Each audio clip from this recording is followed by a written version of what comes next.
Can we carry on this momentum through Q2? I'd be sceptical about continuing the strong momentum that we saw in the first quarter, just because it very rarely happens you get two such strong quarters in a row. And I think what we'd be seeing is probably investors over the next 3 months looking for any slight excuse to take profits. And so I'd be sceptical about such a strong rally. But on the other hand, as you just said, we are looking at substantial changes, long-term changes in the way central banks have been running themselves over the last couple of decades. Two cardinal principles are up for grabs. The first is independence from the government. Well, Japan has shown that that can be challenged. And a priority on bearing down on inflation, which is one of, or the core tenet of most central banks. Cyprus clearly still front and centre in all of this. Are we, though, moving to an end game, or do you see a spillover still?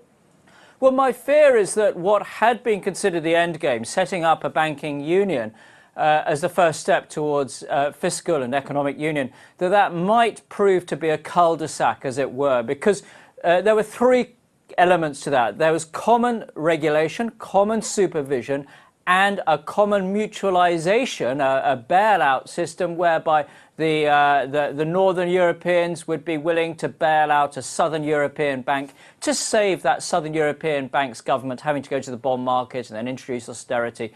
And so you didn't have that vicious cycle kicking in. The Germans were pretty much against that from day one.